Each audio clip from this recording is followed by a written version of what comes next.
आपण पाहताय महाराष्ट्र खबर न्यूज। या बातमीचे प्रायोजक आहेत श्री गणेश ज्वेलर्स अँड सराफ हडपसर पुणे।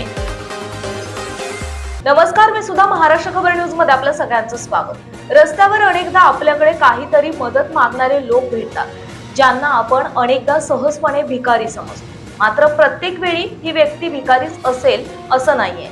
काही लोकांची परिस्थिती त्यांना तसं वागायला भाग पाडते। अशीच एक अविश्वसनीय आणि हृदयस्पर्शी घटना मुंबईतून समोर आली, जिथे एका वृद्ध व्यक्तीचा अवतार पाहून कुणीही त्यांना सहज भिकारी म्हणेल, पण त्यांच्या बोलण्याने ऐकणाऱ्याची समज बदलू शकते।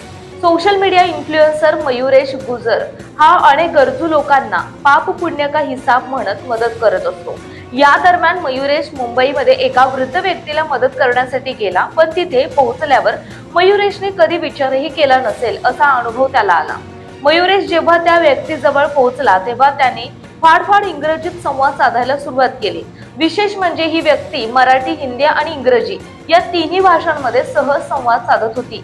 बाहेरून भिकारी वाटत असले तरी या व्यक्तीमध्ये स्वाभिमान ठासून भरलेला होता। मयुरेशने त्या व्यक्तीची अवस्था पाहून त्यांना केस कापण्याचा आग्रह केला, परंतु त्या व्यक्तीने स्पष्ट नकार देत सांगितले, मी केस कापले तर मला कुणीही मदत करणार नाही। आपण लोकांकडे मदत का मागतो याचे कारण सांगताना ते म्हणाले, मी कधी कुणाकडे मागून खात नव्हतो।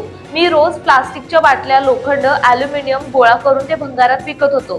त्यातून जे पैसे मिळायचे त्यातून मी माझे पोट भरत होतो। पुढे त्यांनी आपले दुःख व्यक्त करताना सांगितले की आता माझी दृष्टी कमी झाली, जवळचंही काही मला नीट दिसत नाही, म्हणून मला लोकांकडे खाण्यासाठी किंवा पैसे मागावे लागतात।